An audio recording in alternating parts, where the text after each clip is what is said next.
구독과 좋아요 눌러주세요.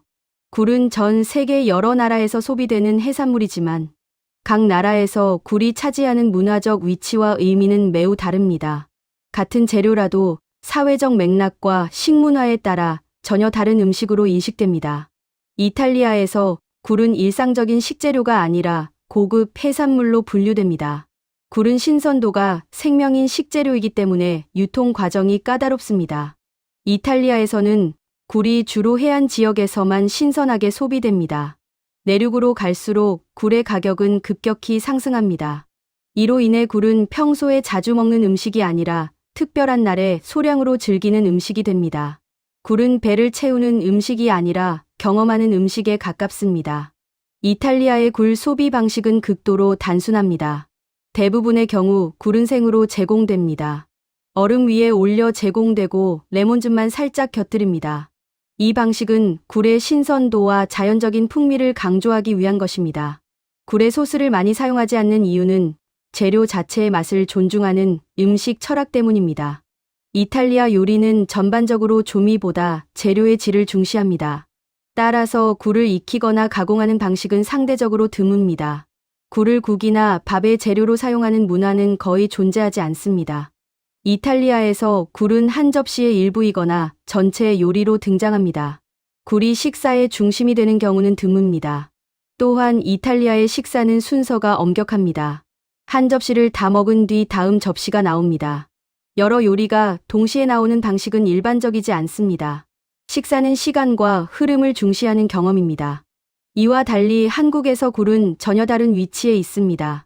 한국에서 굴은 계절 식재료이면서 동시에 대중적인 해산물입니다. 겨울철이 되면 굴은 흔하게 소비됩니다. 시장에서 대량으로 유통되며 가격도 비교적 저렴합니다. 굴은 특별한 날에만 먹는 음식이 아닙니다. 일상적인 반찬이자 식사의 주재료로 사용됩니다. 한국에서 굴은 양을 전제로 한 음식입니다. 굴은 몇 개를 맛보는 대상이 아니라 배부르게 먹는 대상입니다. 이러한 인식 차이는 조리 방식에서 극명하게 드러납니다. 한국에서는 굴을 다양한 방식으로 조리합니다. 굴은 국이 됩니다. 굴은 밥의 재료가 됩니다. 굴은 찌거나 볶아집니다. 굴은 김치나 전과 같은 다른 음식과 결합됩니다. 굴 하나가 하나의 요리가 아니라 여러 요리의 출발점이 됩니다. 이는 재료를 변주하는 한국 음식 문화의 특징입니다. 한국 음식은 하나의 재료로 여러 맛을 만들어냅니다. 양념과 조합을 통해 새로운 풍미를 창출합니다. 이 과정에서 소스와 양념은 중요한 역할을 합니다. 간장, 마늘, 고추, 참기름 등 다양한 요소가 사용됩니다. 이탈리아의 굴이 본질을 강조한다면 한국의 굴은 확장을 강조합니다. 같은 굴이지만 전혀 다른 음식 경험을 제공합니다. 또한 한국에서는 음식이 한꺼번에 제공되는 경우가 많습니다. 여러 요리가 동시에 상에 오릅니다. 이는 식사를 선택과 비교의 과정으로 만듭니다. 먹는 사람은 여러 음식을 오가며 맛을 경험합니다. 이탈리아의 식사가 직선적인 흐름이라면 한국의 식사는 병렬적인 구조입니다. 이 구조 차이는 음식에 대한 인식에도 영향을 미칩니다. 한국에서는 한 가지 음식에 집중하기보다 여러 음식을 함께 즐깁니다. 이탈리아에서는 한 접시에 집중하며 천천히 음미합니다. 이러한 차이는 굴이라는 단일 식재료에서도 명확하게 드러납니다. 같은 굴을 두고도 전혀 다른 식사 경험이 형성됩니다. 가격에 대한 인식도 크게 다릅니다. 이탈리아에서 굴은 고가의 음식입니다. 한국에서는 굴이 비교적 저렴합니다. 이 가격 차이는 단순한 경제 문제를 넘어 문화적 결과를 낳습니다. 비싼 음식은 자연스럽게 소량 소비됩니다. 저렴한 음식은 대량 소비됩니다. 소량 소비 문화에서는 정제된 방식이 발달합니다. 대량 소비 문화에서는 다양한 조리법이 발달합니다. 이 차이는 굴을 대하는 태도 자체를 바꿉니다. 굴이 귀한 대상인지 일상적인 재료인지를 결정합니다. 또한 한국에서는 해산물에 대한 접근성이 높습니다. 삼면이 바다로 둘러싸인 지리적 특성이 영향을 미칩니다. 굴은 지역 특산물로 대량 생산됩니다. 이로 인해 굴은 계절마다 자연스럽게 식탁에 오릅니다.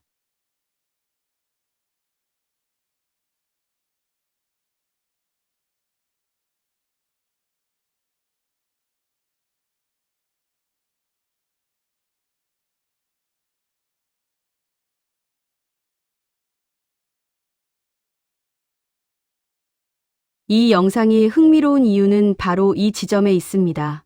특정 행동이 아니라 문화적 대비가 자연스럽게 드러나기 때문입니다. 굴을 많이 먹었다는 사실보다 중요한 것은 굴을 대하는 태도의 차이입니다. 그 차이가 웃음과 놀라움, 그리고 이해로 이어집니다.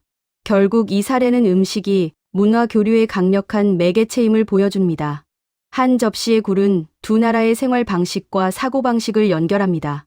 그래서 이 이야기는 단순한 음식 경험이 아닙니다. 문화가 어떻게 체감되는지를 보여주는 설명 가능한 사례입니다. 이 사례의 두 번째 핵심은 단순한 음식 차이를 넘어 식문화를 구성하는 사고방식의 차이입니다. 음식은 무엇을 먹느냐보다 어떻게 먹느냐에서 문화적 성격이 더욱 분명해집니다.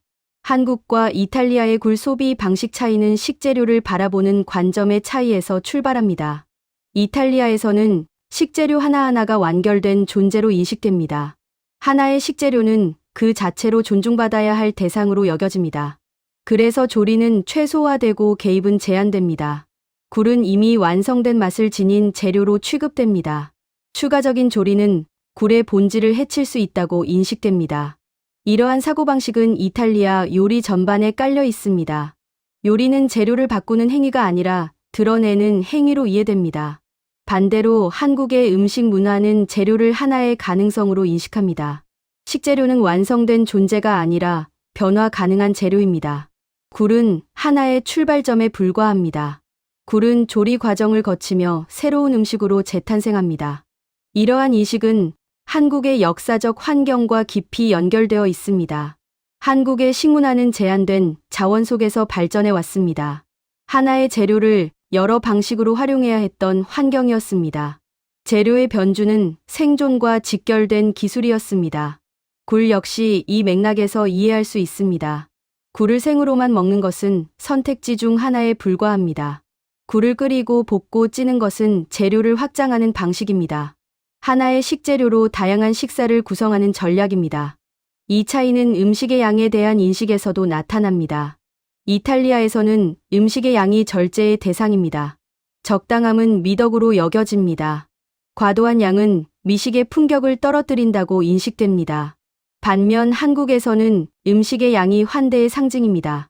많이 차려내는 것은 배려의 표현입니다. 음식이 남는 것보다 부족한 것이 더 큰 결례로 여겨집니다. 그래서 식탁은 자연스럽게 풍성해집니다. 굴을 대량으로 제공하는 문화도 이와 연결됩니다. 굴이 많다는 사실 자체가 환영의 의미를 가집니다. 또한 한국에서는 음식이 공동체적 경험입니다. 여러 사람이 함께 나누어 먹는 것이 기본입니다. 한 사람이 혼자 모든 음식을 소비하는 구조가 아닙니다. 그래서 음식의 양은 항상 여러 사람을 기준으로 설정됩니다. 이탈리아의 식사는 개인 중심적 성격이 강합니다. 각자의 접시가 분명히 구분됩니다. 한국의 식사는 공유 중심적 성격이 강합니다.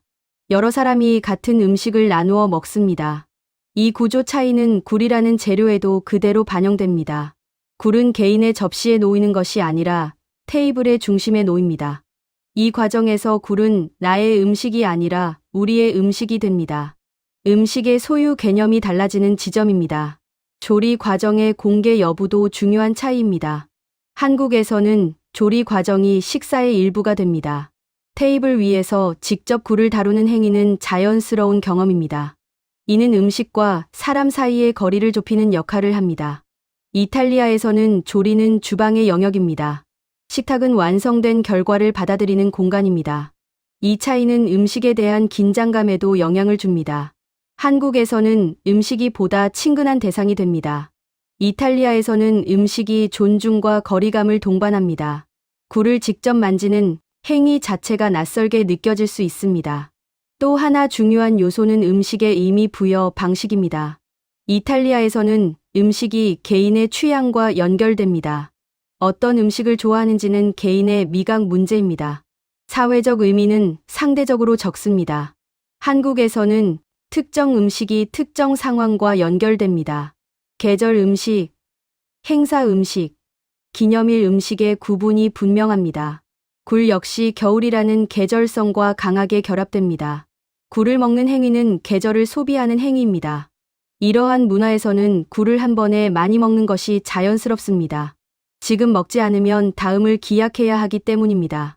이탈리아의 굴은 계절성보다는 희소성에 기반합니다. 언제든 먹을 수 있지만 비싼 음식입니다. 한국의 굴은 저렴하지만 계절적입니다. 이 차이는 소비 방식의 차이를 만들어냅니다. 음식에 대한 기대치도 달라집니다. 이탈리아에서는 굴 하나하나에 높은 기대를 부여합니다. 한국에서는 굴 요리 전체에 대한 만족을 기대합니다. 개별 굴보다 전체 식사의 완성도가 중요합니다. 이러한 차이를 처음 경험할 때 사람은 혼란을 느낍니다. 자신이 알고 있던 기준이 적용되지 않기 때문입니다. 그러나 이 혼란은 학습의 시작이 됩니다.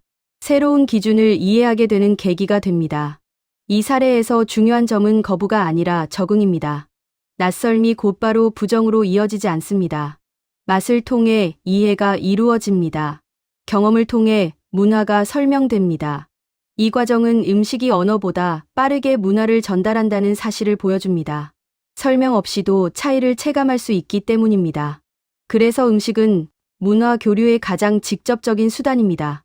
굴한상은 이탈리아와 한국의 생활 방식을 동시에 드러냅니다. 이 2부의 핵심은 음식 차이가 아니라 인식 차이입니다. 굴을 통해 드러난 것은 두 사회가 먹는다는 행위를 이해하는 방식입니다.